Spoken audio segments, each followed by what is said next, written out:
Hello, welcome to AFCast. I'm your host Malcolm, and today I'm going to be talking about the new game Days Gone.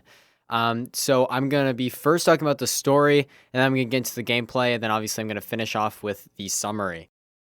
All right, so to start us off with the story, I'm going to get into a little bit of just like kind of the basics of it.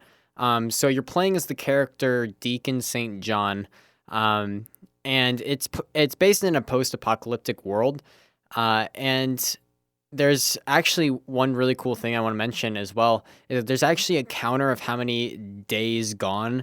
So like you start off about 2.5 years after like the apocalypse happened, or maybe the apocalypse is still happening. I don't really know what they consider it exactly. But essentially, the apocalypse is a zombie apocalypse, and what they call them is freakers. And I'll be obviously talking more about them in the gameplay situation of this. And then besides the freakers, there's also just kind of like camps throughout the game that like people have gathered at and are working at and are trying to survive at. And then there's also like drifters and marauders and all of them people just going about. Plus, there's like cults and just enemy factions that will also be in the area that you'll be fighting. And it starts off slow because you're kind of doing like chores and whatnot. But it does start to pick up. It does take a couple hours. And I actually find this strategy to be smart and realistic. But at the same time, I almost lost interest before I even got into the good parts of the game. So I will say that if you are planning on playing this game, that you do have to give it a couple of hours, and just give it like 5 hours total, maybe. And if it's still not hooking your attention, then it's probably just not going to hook your attention. I like to stick with that like 5 hour rule where I'll play a game for 5 hours, and if I still don't appreciate it, then I drop it. And one thing that is annoying is that a lot of it is kind of like annoying with the back and forth from like, because basically what it does is at the beginning, it's trying to teach you stuff, it's trying to get the game going and whatnot. So it keeps going back and forth between cutscene and gameplay. Um, and this is only really at the beginning and throughout some other missions where it's kind of more needed. But it's still really annoying. I wish they kind of just kept it like a cutscene rather than having you play for just like 30 more seconds. But some of it, I feel like it's good that they put you in that gameplay sense. Uh, but that's also just me. But it is frustrating sometimes. There is also another organization called Narrow, which I'm pretty sure stands for the National Emergency Response Organization. I'm not 100% correct, not correct, sure about that. I might be 100% correct on that. Um, but essentially, they are also in the game. They're essentially the feds. They have like researchers, and they have just, I guess, um, an army sort of. They basically just have people with Kevlar and big guns. That's that's really it. And actually they're not basically invincible. They are invincible.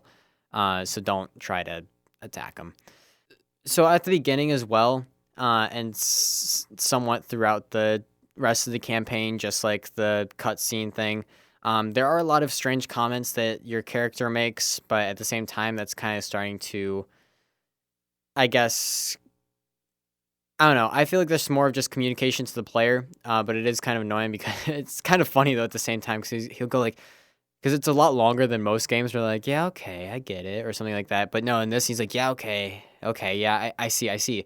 Oh yeah, yeah, yeah, and it just keeps going on. It's like I don't know. It seems like too much in this game, but it is kind of funny with how much he does it. But it does kind of die down a little bit, uh, and so just to kind of summarize that really quickly is the first 1 to 2 hours is rough, at least from what I played. But it does pick up a lot and it gets very deep and emotional, actually. But one thing I do like is that it still keeps that feel of you're in a post apocalyptic world and you need to watch your back and others' backs. Um, and yeah, it gets to be a pretty deep game. And I'm pretty sure this is the only game that has made me like legitimately feel like really bad or sad or mad or even like anything like that on like this many times. Like it's been so many times where I've just been like, oh, or I felt like sad or just angry at something that happened. It really hooks you in. It really makes you feel like you're connecting with Deacon, the main character's emotions. And I find that to be what makes it really good for me, at least. And then also a lot of the mechanics are good, so we're actually going to jump into the gameplay. So kind of a few general things is obviously the game is beautiful. The soundtrack is amazing. There's a couple moments where you're just riding your bike as a part of the campaign, either with someone or maybe by yourself, heading to a new area or something like that. Um, and there'll be music in the background. It's usually slow and peaceful, and it just sounds amazing. And then the soundtrack for like when you're in combat and whatnot is also it's like suspenseful. It's really well done. And then obviously going back to the game is beautiful. The whole area is like mountainous, forest, desert-ish areas, and got mountains just that touch the. It's really amazing. But yeah, so there are also so besides that stuff, there are also skills in the game that you'll eventually get skill points for as you go on throughout. And the skill points are gained throughout XP. So you don't have any levels in this game, but you do have a skill level, which is essentially just how many points you've gotten. So if you've gotten like 21 points so far or something like that, then your skill level is 21 is 21. And you use these points in three different categories that all they really enhance the gameplay, and it really makes you feel like you're actually like, I guess, because I feel like a lot of games they make upgrade trees where it seems almost pointless as to why you're upgrading your character because it doesn't feel like it changes anything. Um, but this game, as you discover new freakers and whatnot, because there are multiple kinds, um, these actually help because then you're able to pick which skills you need out of these three categories, and get those skills, or get the skill points, buy the skills, and use them to your advantage of how your gameplay, how it would fit your gameplay essentially. Whereas I feel like a lot of games they kind of try to make it more general, like it fits anyone's gameplay, but that's usually a lot harder, and it usually ends up being pointless because it doesn't necessarily boost one strategy or another, whereas this one does. It's just that it gives you more leeway on like how you can handle a situation. So this is kind of like weapons, like survival, and like focus and stuff like that. Those are like kind of the different skill branches. And then there's also like a lot of sub branches that they don't say in the skills, but it's really based off of your strategy. And I found that really good because I've been able to orient me buying my skills to my strategy rather than kind of just like, oh, okay, there's this that I need to get for no reason, but I mean I have a point. Like it doesn't feel like I really need to think hard on it. Whereas other games, kind of like the Shadow of the Tomb Raider, that skill tree was really useless to me. It didn't really help at all. It was kind of lacking. But yeah, enough rants about the skills. Anyway, on to the next thing, which is transportation. So your main source of transportation is actually a motorcycle. And your motorcycle, you do actually have to take care of. You have to fix it when it gets damaged, and you have to refuel it. And you can even upgrade it so that it can take more damage, and then it can also carry more gas. And you will find gas canisters around the map. And then there's also gas stations that you can use to fill up your bike. And then you'll also be able to find scraps in order to fix your bike when it's broken. And you can fast travel with this, but it does use fuel from your motorcycle. And so that's also pretty helpful. But yeah, so even like, and if you get your bike stranded at all, like if you're either really far away from your bike and you just don't feel like going to get it, or if you somehow manage to sink it in the middle of a lake, you can go to someone at a workshop and actually buy, like, you can actually like pay the engineers or mechanics or whatever you want to call them, and they'll actually retrieve your bike for you. So that's also pretty helpful if you're far away from your bike, but there's a camp closer to you and you just want to go to that. So now to get into combat. So I'm first going to start off with the fact that there's a stealth option, because I personally really like the stealth option. And then there's obviously skills that allow you to enhance this stealth option. And this is a lot of like one kills, and like you can hide in bushes and stuff like that. It's a really good stealth system. It's basic, but they've managed to set up a layout in a way where it does make sense. Though there are a couple scenarios where I've managed to kill a lot of people stealthily, but like I guess the developers or something didn't think that anyone could do that maybe in that scenario, and so they have it so all of a sudden you have these people like ride in on bikes shooting at you, and it's like, how did you even know I was here? I've been stealth the whole time. Um, but yeah, that's just a weird part. There's only been like two missions out of like all, and they're both like small side missions, that type of thing. So it's not like the campaign or anything too extreme.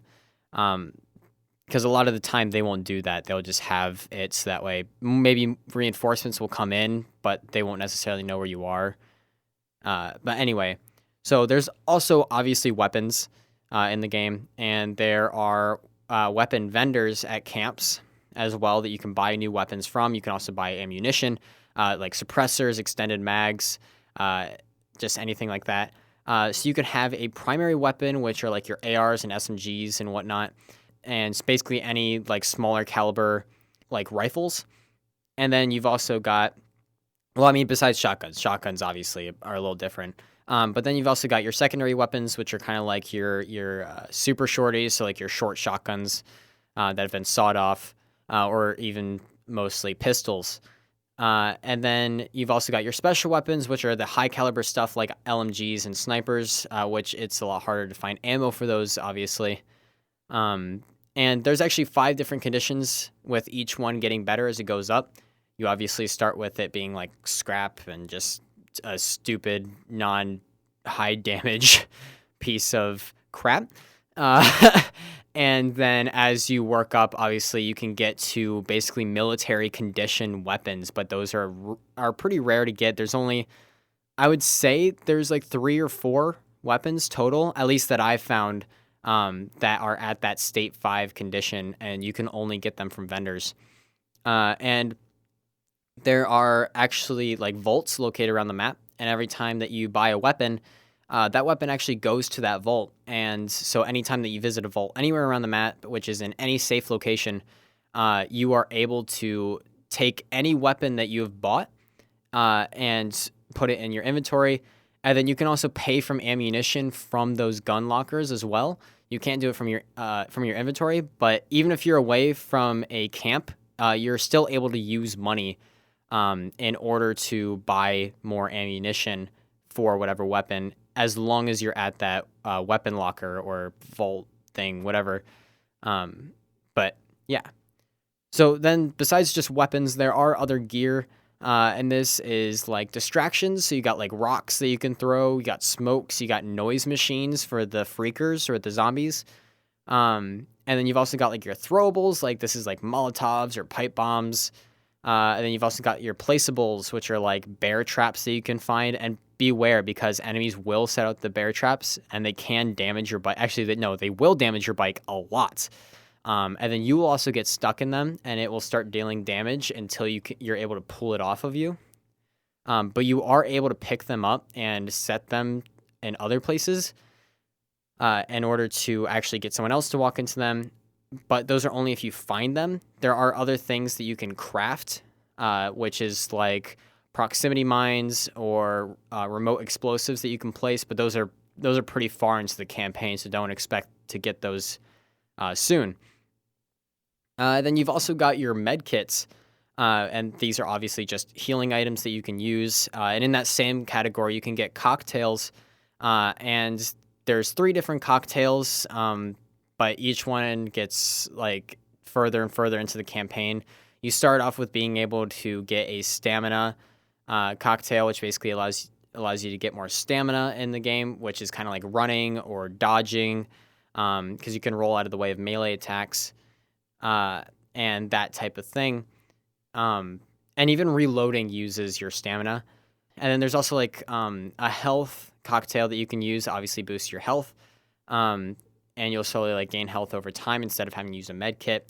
And then you've also got a focus one. And focus is essentially an ability that allows you to like obviously focus, and time slows around you, and you're able to find stuff out, which is kind of also mixed with survival vision, where you'll be able to track stuff down essentially by using your survival vision. It'll also show you areas, and not areas, but like things that are around you. And there's even an upgrade that allows you to see people or enemies in general that are around you through like walls and whatnot. And like you can obviously boost the range of it, how long items will stay shown on your visibility, that type of thing. And then you've also got your most basic but useful thing in this game, which is your boot knife. And this is obviously a melee weapon. It's not powerful, but it doesn't break ever. And then you can obviously use it to jiminy open doors. And yeah, there's so many uses for it. Like, you can also, like, I don't really know what the word is. I don't know why I can't think of it. But, like, I don't want to say peel an animal because that is not the right word. But, like, essentially get the meat out of an animal. I cannot remember what that verb is. But anyway, there's also heavy melee weapons, which eventually you can craft them. But at first you can only find them. And all of them will break over time as you use them. Some of them have more durability, some of them have more damage, and it just all depends on what you like. If you want the lower damaged one that has just a crap ton of durability, or you can get which that's like a wooden plank or baseball bat or something, or you can get like an axe, which just does like a crap ton of damage, but it breaks really easily. So yeah, I kind of think that they should make them last a little bit more, because I don't think every single smackable objects, like smack people over the head objects in this game, would break that easily. Like, I bet you in the post-apocalyptic world, if you found a 2x4 plank somewhere, it's not gonna break as easily as it does in this game. Same thing with like a fire axe or something like that. It might get stuck easier, like in people, which sounds messed up as I'm saying it, but it's true. And I kind of wish these either lasted a lot longer. You can fix them up with scraps, but that is really expensive to do, and I wouldn't really recommend it. But yeah, I feel like that's kind of... I understand why they do it, because otherwise I feel like it'd be a little bit unbalanced in combat. But I also feel like it's really unrealistic as to them breaking insanely quickly. And yes, I do realize this is a zombie game, and so therefore the entire thing's unrealistic. But that's not what we're here to talk about. So, and then there's obviously the Freakers, which are the zombies, as I mentioned a few times now. They're mainly attracted to noise, just like any other zombie in any other zombie video game, movie, etc. And there's actually car alarms that will go off. And then in some areas, when you activate power, which I'll talk about in a little bit, there are megaphones that if you don't cut them off before the power goes on, then they will all of a sudden be having like announcements and whatnot, and then everything will get attracted to it. And that is not fun. So, especially with hordes in the game, which are essentially more or less 100 freakers in one area.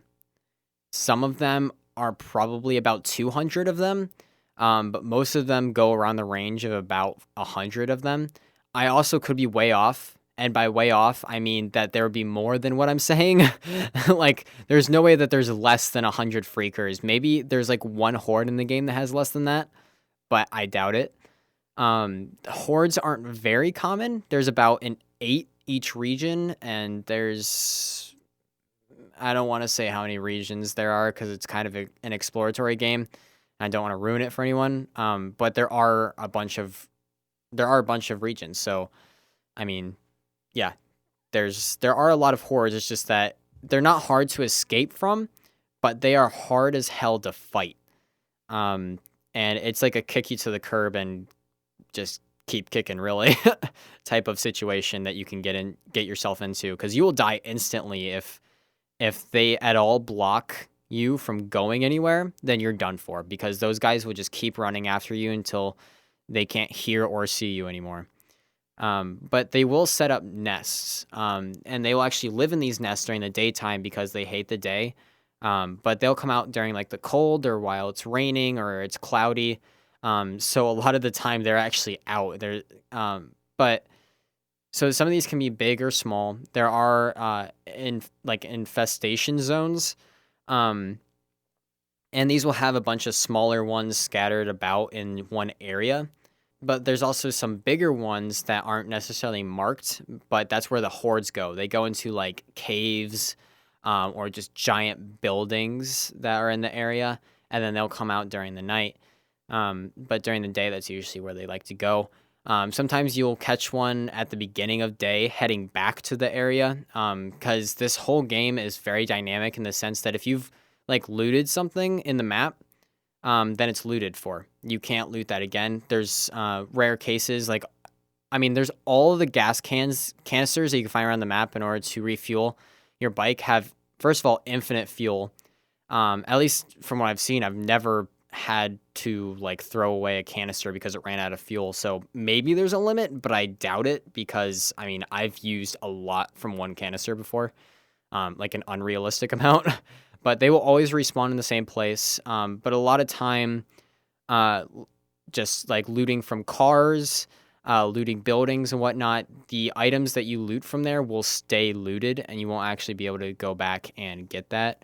But there are some areas where those items will actually respawn. But anyway, to get back to the infestations and whatnot.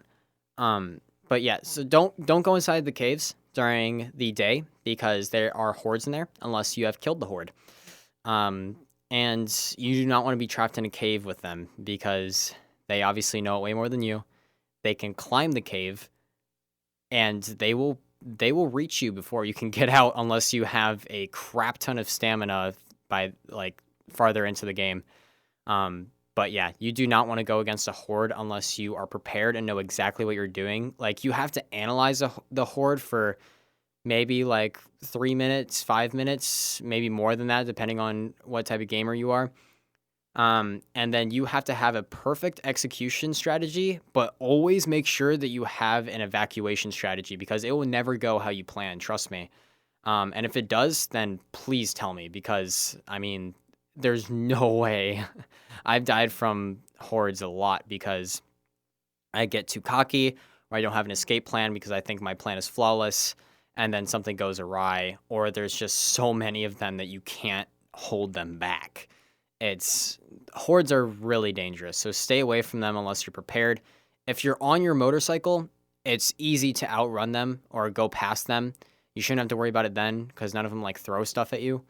But don't approach it on foot because they will run and tear you to pieces. So anyway, so the infestation zones, to get a little bit more specific than just there's a bunch of like small nests in the area, which you literally just clear out by burning them with like a Molotov or something like that. But you actually can't fast travel through these areas, which I actually find to be very smart, but also kind of not make sense at the same time. You know what I mean? Because I mean, you can obviously drive to the location perfectly fine by going through these like infestation areas because I mean, it's not like they come out at you or you're not able to get past them before they're able to attack you if it's night. But I mean, I can understand what their thought process was on that. So you do have to clear them in order to fast travel but that's only if your route goes through the infected zone. So if your route goes around the infected zone, and you'll know because if you select something on the mini map, it'll show you the trail that you follow in order to do that. And if it goes through a infected zone, infestation zone, whatever you want to call it, the trail will actually turn red, and you'll be able to locate the exact spot and whatnot. And you obviously have to clear all nests in order to clear the infestation zone. So even if the last nest is really far away from the road, you are still not going to be able to fast travel, which kind of sucks, but that's just how it is. Um, and I do kind of wish that they could reappear in either the same location or maybe in new locations, like maybe every week or something like that. I think that would actually be really cool. So maybe you'll have them like slowly like rebuild new ones or something like that. And if you don't clear them out fast enough, they'll grow to be like have 6 nests in them, which is, I'd say the average is about 4 each infestation zone, 4 nests. Um, but yeah. So besides all that, freakers in general are just very dynamic, both with like all of the different types of them that there are, because you will discover new types. And this thing, it goes across all mammals. So, I mean, there's animals like wolves and bears that will also get infected in the game, which is not fun. And you will obviously learn of new ones that have different abilities and whatnot, and have different health, maybe lower health even, and that can do different things to you that will hurt you very bad. Um, but yeah, so they're so they're really, I feel like in a lot of zombie games they actually mess up the zombie part a lot, which is bad. And some games are so focused on the zombies and they make them really dynamic and stuff, but then all of the rest of the gameplay is really bad. And this game has found the perfect balance where the freakers are really dynamic in this game, and so is everything else. The campaign is still good. I honestly can't imagine how much work they've put into this, because there's no way that this could have been like only a 2-year project or something like that, because I'm still in the campaign and I've played every single day since the game came out, and I still haven't finished the campaign yet. I'm pretty sure I'm only 3/4 of the way through. And that to me is insane, because I mean, I've played so much of it. I've played so many hours of it. It's like the only game I've been playing, and I'm still not finished. And that's like, I haven't even finished all the side, like any of the side quests or anything. Well, I've finished some obviously, but I haven't finished like all of them in any of the regions or anything like that. So it's not like I was going out of my way. Pretty much every time there's a campaign mission, I would do it. But it's, yeah, this game is, it's so, it's really dynamic in general. But anyway, your character also does have a mini map, and this has an enemy radar on it, so you are able to see when there are people around you um, pretty easily. It also has one of those far and close sensors on it, where essentially there will be 3 rings, where there will be the first ring, which is farther away from you, and more broad. And you're kind of able to see the general direction of where someone is that is somewhat close to you. And then you have another one that's a bit closer to your character on the mini map, and it has a smaller radius. It means that they're even closer than that outer ring. And then sometimes there is a circle that kind of surrounds you, and if that's ever red, that basically means they're standing right next to you. So, so there's that. Um, but yeah, and then there's also a little meter where it shows sound and visual detection next to the map. And then when you're riding your bike, it actually shows a gas and like, I guess, repair.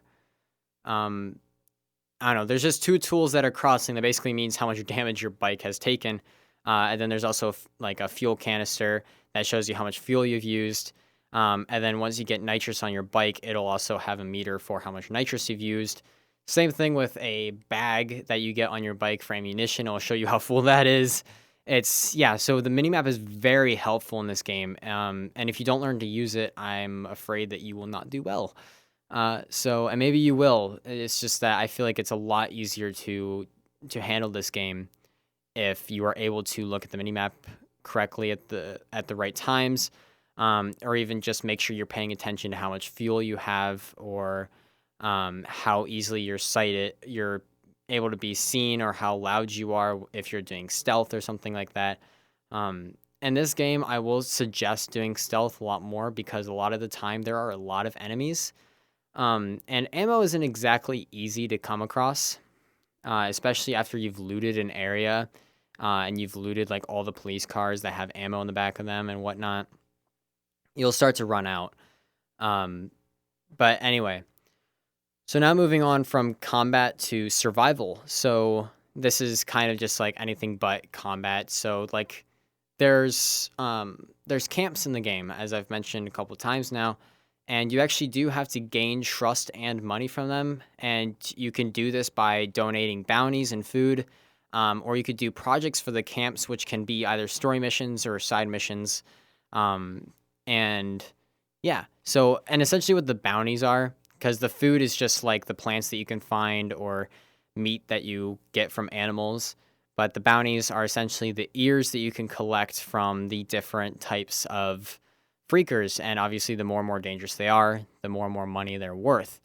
I have no idea what they actually use them for, because all I ever see them do is taking the ears and throwing them in a barrel. So I have no idea what they actually use them for, but I mean, it's a source of money in the game. So I mean, why not? And trust can actually unlock different things because you have a weapons vendor and then you also have a mechanic. And a lot of the time you're able to upgrade your bike or get new weapons, but you can only do this by gaining more trust. And the more trust that you get throughout the game, the more items you're able to buy from the vendors. And I actually find that to be a very smart system, so that you don't just like arrive at a new camp and you buy something that's like super expensive, especially if they don't really know you yet or anything like that. And you could just obviously just shoot up the place or something like that from a gun you just bought, which, yeah, that's, yeah, it just makes sense to me for the whole trust system. And then also the money system makes sense. One thing that kind of annoys me, but it obviously, once again, it makes sense that money is based off of per camp. So each camp that you go to, you'll have a different set amount of money for, because each of them have their own credits. Um, so yeah, there's also scavenging and crafting, like I mentioned earlier. And so essentially, the scavenging is just finding plants and whatnot, or even like scraps around the area, or kerosene, or rags to make Molotovs and whatnot. And there's on the go crafting, which means essentially that you can press a wheel that will open up, and then you can quick craft stuff. Your game will go in slow motion, everything like that. So a lot of this is like making med kits or cocktails, or because you can't make ammunition in this game, by fast crafting at least, except for maybe crossbow bolts. Um, but yeah, so and then there's also you'll obviously have to scavenge for fuel and scrap, and then ammo, which are three of probably the most useful things that you need to scavenge for, considering you need fuel for the bike, scrap for your bike as well, and then also ammo for your weapons. Because I'd highly recommend using melee whenever you can, because ammo does sometimes get scarce, and then you'll all of a sudden realize that you need it when you don't have it. And that's another reason why I really like this game, is just once again that dynamic factor, where you actually are surviving an apocalypse. So everything's proportioned out in the game really well. Um, and I really like how, if you were to essentially kill a horde of freakers or something like that, you'd still see the mass grave of bodies that you have created by killing off this horde, because it doesn't go away. There are cases where they'll clip into other geometry in the game as well, and that's the only time they'll despawn. But besides that, you're really able just to see your ruin, unless there's like a new render of like campaign or something like that. So I think that's also really well done. The game stays how it is. It doesn't replenish like most games do. Plants obviously do, because they grow back, but that's really it. But yeah, it's just, I don't know. The game is really well made. and there's also sleeping at safe locations. So this goes for camps, and also narrow sites, which I'll talk about in a second as well. And essentially, you're able to sleep to either day, or night. Um, and so day usually has more like humans and renegades, that roam the area, whereas night has more freakers usually. And obviously, there's both either way, just less or more of them depending on what time. And one thing that I also find really cool is that Boozer, which is basically your best friend in this world, um, it actually will make you items when he feels like it, and then you're able to go and replenish your items, and that includes ammo. So that's one way to get ammo. Um, but this is really only at the beginning of the game, so you know, take it while it lasts. um, and then there's also ambush camps in the game, and essentially, if you take over an ambush camp, it makes it less likely for you to be ambushed in the area. And essentially, ambushes can be two ways that I've noticed so far, at least. I'm pretty far into the campaign, so I bet these are the only ways. But there's either a sniper that will shoot you off your bike, or there's a clothesline that they'll spread out across the road. So when you're riding your bike, you get hit off by the clothesline. Both times you get disoriented, and then there's an ambush that happens where a bunch of people with just different melee weapons and stuff come running at you, and even sometimes guns. The sniper one's obviously worse because you still got the sniper shooting at you while these other people are attacking you. But you are able to see both of them before you approach, but sometimes they're unavoidable. Because obviously the sniper can hit you from really far, and then the clothesline is pretty hard to see. I've tried to avoid it before, and it still can get you. It's because the people are still located in the area, so sometimes you'll avoid it, but then the people will still try to attack you. So sometimes you're still able to get away. It's just with a few scars, or you just have to actually kill all of them. But either way. And also, I don't know if I mentioned this specifically, but you can sleep from day to night or night to day. So it doesn't have to just be like night to day like it is in some games. I've actually noticed in a lot of games recently that's been the way it is, where it's either you can either sleep in the day and make it night, or you can either sleep in the night and make it day. And I like that a lot, and it's helpful, especially because if you need to go inside of one of those caves, which trust me, you will have to go inside of one of those caves, you will prefer it to be night because then the horde won't be in the cave. So there's different strategies like that where it's even not necessarily combat strategy, but it's actually just like initial survival instinct strategies. So yeah. Um, and once again, I want to reiterate, items are realistically proportioned throughout the entire world. The world does not reset. There are a couple of things that will reset, but those are like the most needed things. But besides that, everything's really well proportioned in this game, and it's actually pretty realistic about in that way. I bet you it's a lot harder for the game to render, but that's actually might be easier for the game to render. I don't know. I'm obviously not a professional at game design. But anyway, so the last thing I want to talk about is NARO. So I mentioned earlier that NARO was the National Emergency Response Organization.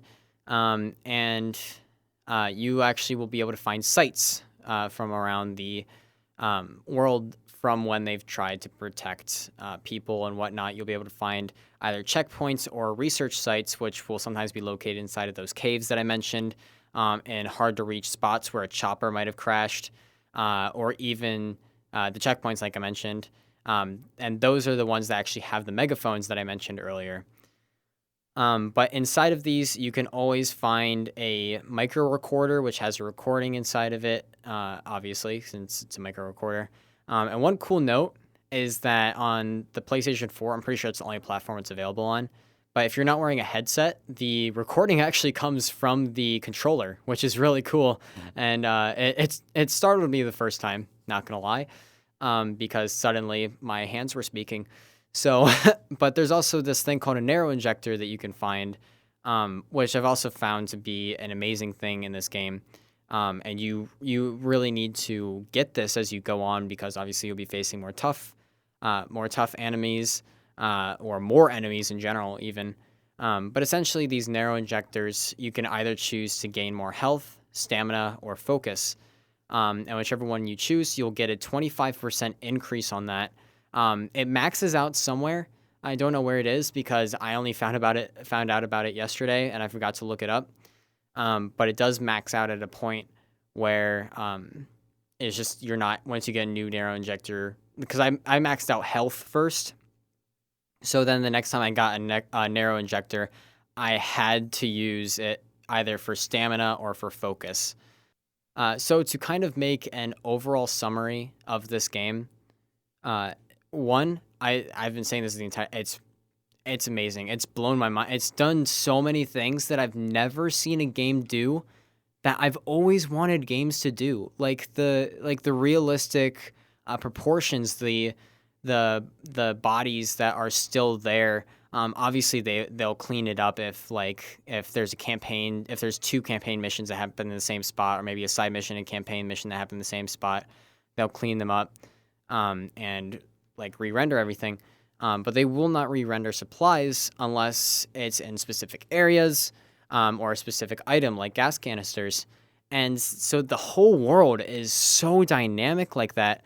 It's, I mean, it's just dynamic. It's more realistic than a lot of games, and it actually makes you feel like you're in the apocalypse. Like items are running short. Like you need to go out farther than you had to the previous time in order to find more items, because that's how the apocalypse works in real life.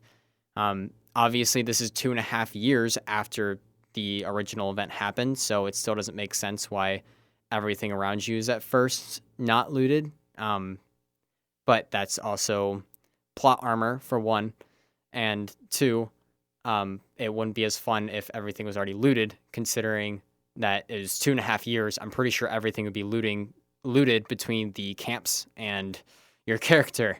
So anyway, so like I said at the beginning of the story is rough. At least in my opinion, it is. Some people might like it. I think it's smart that they have you just do chores at first, because it kind of shows you the daily life before the game picks up. And it gets way better after about 1 to 2 hours is what it was for me, of gameplay. And it becomes very deep and emotional throughout the campaign. Like there's so many things that it's like it impacts you more than you feel like it should, I guess. You become really connected to these characters. At least I have. And so an event happens to either a friend or a loved one in the game, to your character obviously, but you do end up loving all of them. It does hit you where it hurts a lot. And I feel like you really feel the emotions that the developers wanted Deacon to feel, your character to feel. And I feel like they expressed that really well. And I feel like they've actually made that connection really well, whereas a lot of games do not. Obviously, games still are enjoyable to me, even when they're not like that. But it's above and beyond when they're able to do that for me. That could either just be because the story really impacts me, or maybe that's actually how the game is. I don't really know anybody else who's played this game, um, so maybe I'll find out from other people. Maybe I won't. But that's at least my story with it. And one thing with that as well is that you don't forget you're in the apocalypse. Obviously, you don't forget with any game, but I mean, there's some games where things become so like natural to you that like you kind of just like, oh, there's this again. Or I feel like that's how the Division is for me. For the Division, I don't really feel like I'm in the apocalypse. I feel like there's just enemies always attacking me. That's it. Like it sounds weird, but that's kind of how it is. I feel like I don't realize as much in other games that this was an apocalypse that just happened. Like this is a post-apocalyptic world, or even in this scenario, this is actually probably technically part of the apocalypse. This is probably during the apocalypse. It's, in my opinion, that's really hard to do. For most games, at least, they always manage to f it up in some way. This one did it great. So kudos to you. um, but one thing that I really like about this as well is that fights are well balanced, and require more than just ammo. Which once again, going back to the Division, all the fights were in that game were just as long as you had ammo, light them up, you're good. It was a tactical shooter, so you did need some strategy, but you didn't need anything besides like your ammo and just being able to aim correctly and move when you need to. But whereas this, you need to use a variety of throwables, placeables, your boot knife, your big melee weapon, your actual ammunition, your smart tactics, what you know about the environment, everything. It just all ties into one fight. And even the weapon mechanics in this game are really well done, because you can upgrade how accurate you are. You can upgrade how much recoil your character is able to control, that type of thing. So weapons actually get a lot easier to use as well. It does require more than just ammo, because you will run out of ammo quickly. Um, unless you're just like you somehow. Yeah, I don't know how you're able to conserve ammo if that's all you use to kill anything that you find. So, especially when it comes down to a horde, even if you max out your ammo, even if you get the one skill in the game that allows you to have more ammo on you than usual, and then also have like all extended mags, you're not going to be able to take down an entire horde just using your guns. So, you know, watch out for that. A lot of this is trial and error. A lot of the time you're able to escape before the error kills you. but yeah. Anyway, my overall rating of this game is a 9 out of 10. The only reason I give it a 9 out of 10 is that it almost lost my interest at the beginning. And I'm afraid that that could actually happen to a lot of people. And I feel like they could have handled that a lot better. I understand why they did it. Like, I understand why they started off the story that way. Maybe everyone else in the universe finds it more appealing than I do. But to me, that's the only reason it's 9 out of 10. It's just the beginning was really rough for me. I almost stopped playing it. I actually, after I was about maybe an hour and a half into the game, I actually stopped playing it for pretty much the rest of the night. I played it for another probably about an hour or so. And that's when I was like, this game's all right. And then I came back the next day and I continued playing it. I played the next mission. I was like, all right, I'm in. This game's good. And I kept going and I kept finding things were great in the game. And yeah, I want to, no matter how bad the game is, I do want to keep playing it just to review it. For your guys' sake and also my sake, if maybe another game's like that.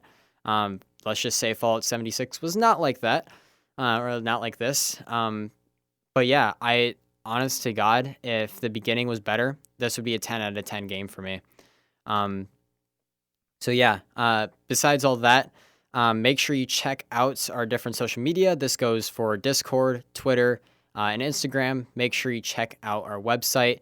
Then make sure you also check out DJ Augie, which actually did the music for this podcast and many of our other podcasts. And also, I'll have my email in the description if you guys want to ask me any questions, maybe about Days Gone, or maybe you guys even have another idea of something that I should review. But besides all that, game on.